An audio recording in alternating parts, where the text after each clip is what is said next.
सुबह के 11 बज रहे थे और राखी के दिन मथुरा वासियों को झमाझम बारिश और चिलचिलाती धूप एक साथ या आसमान से तोहफे के रूप में मिल रही थी।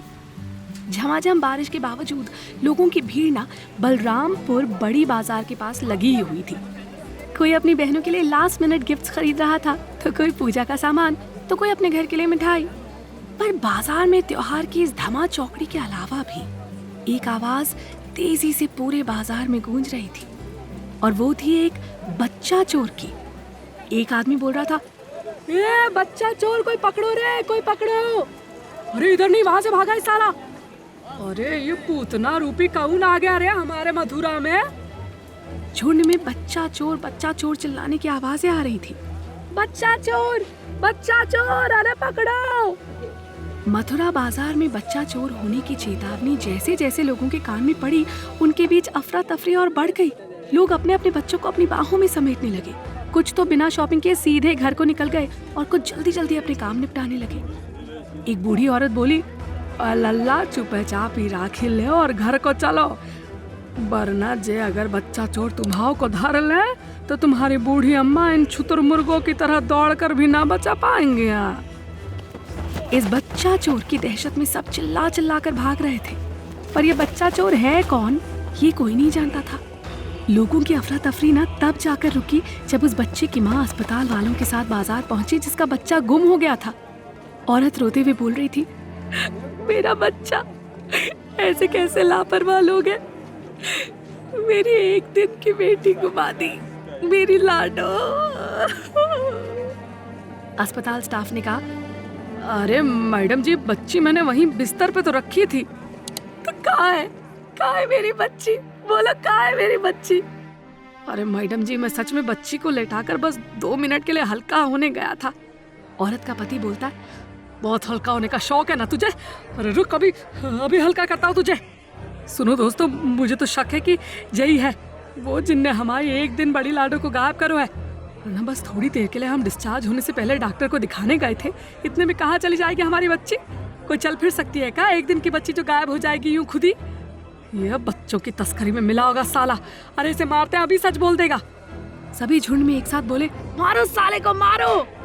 लोगों को इस तरह से बेचारे कंपाउंडर को पीटता देखकर सत्येंद्र जी बीच बचाकर लोगों को रोक देते हैं। सत्येंद्र जी बोलते हैं, रुक जाओ भाई, रुक जाओ, रुको, पहले तो सब लाठी नीचे करो भाई।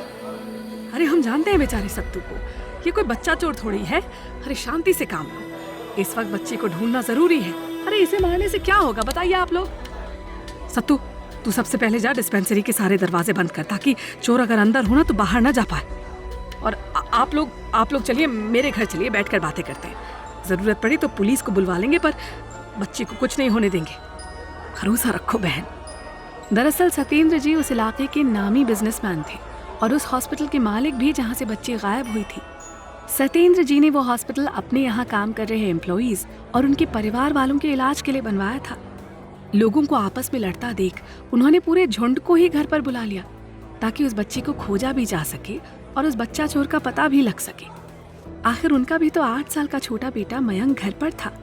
वो खुद पिता होने के नाते उस बच्चे के माँ बाप का दुख समझ पा रहे थे, इसीलिए वो पूरा मसला जानने के लिए सबको अपने घर शांतिवन लेकर चले गए।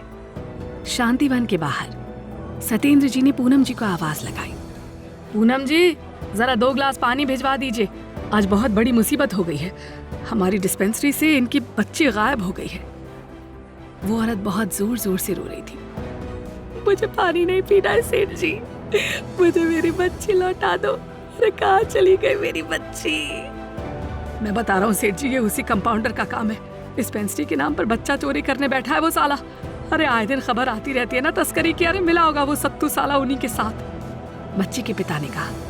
लोगों की एक साथ हाँ हाँ करने की आवाज आई। सही कह रहे हैं, बिल्कुल सही बात है। अरे एक मिनट, ऐसे हल्ला करने से बच्ची नहीं मिलेगी। मैं अभी पुलिस को फोन करता हूँ, आप सब शांति बनाए रखें। सत्येंद्र जी ने कहा। थोड़ी शांति हुई तो एक छोटी बच्चे की रोने की आवाज आई। तभी पूनम जी ने कहा, ये बच्चे के रोने की आवाज घर में किधर से आ रही है। बच्चे की रोने की आवाज तेज होती गई। धीरे धीरे बच्चे की रोने की आवाज से पूरा शांतिवन गूंजने लगता है। पूनम जी और सत्येंद्र जी दोनों को कुछ समझ ही नहीं आता और वो एक दूसरे की तरफ देखने लगते हैं। आवाज का पीछा करके वो दोनों मयंक के कमरे में पहुंच जाते हैं। जहां वो खिड़की से मयंक को बच्ची के साथ खेलता हुआ देखते हैं। सत्येंद्र जी, कहीं बगल में छोरा शहर में ढिंढोरा ना हो जाए हमारे साथ।